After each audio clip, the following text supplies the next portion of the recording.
Depuis samedi dernier et jusqu'à demain, dimanche 25 mai, les députés examinent, dans l'hémicycle, la proposition de loi relative au droit à l'aide à mourir, ce qu'on appelle en bon français le suicide assisté et l'euthanasie.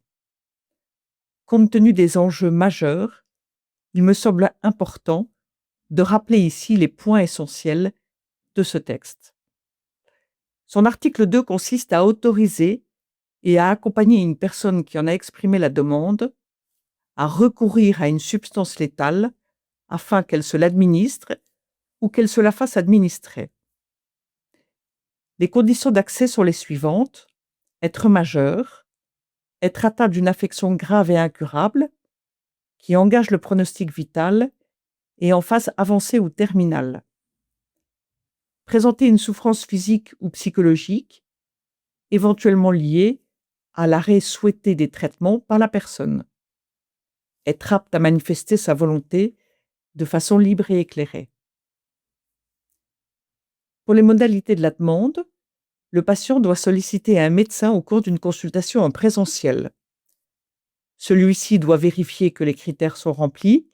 Il doit consulter un spécialiste de la pathologie concernée, ainsi qu'un aide-soignant ou un auxiliaire médical, si possible, celui qui s'occupe du patient.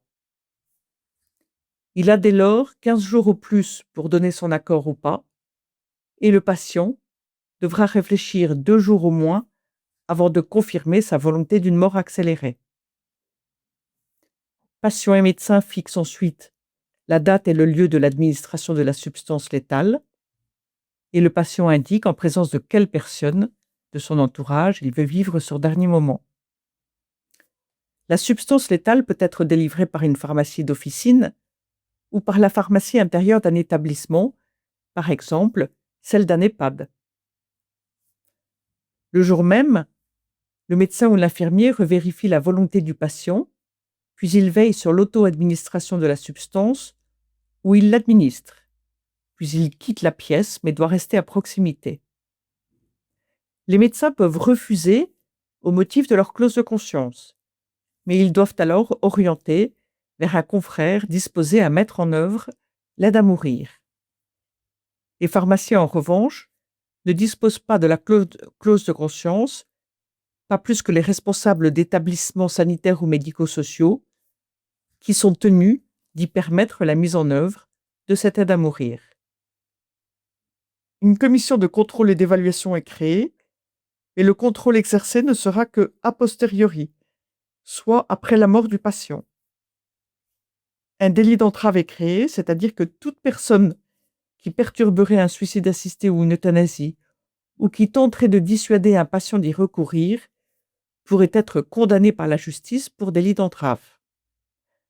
Il est prévu que l'assurance maladie rembourse intégralement cet acte, et les assurances décès devront couvrir le décès, même en cas de mise en œuvre de l'aide à mourir. Et c'est pourquoi les députés ont voulu inscrire que la mort par euthanasie ou suicide assisté devait être déclarée comme une mort naturelle. Un texte, autrement dit, dont chaque terme et chaque article pose des questions éthiques et humaines absolument majeures. Consultez le site lesyndicatdelafamille.fr pour poursuivre votre réflexion.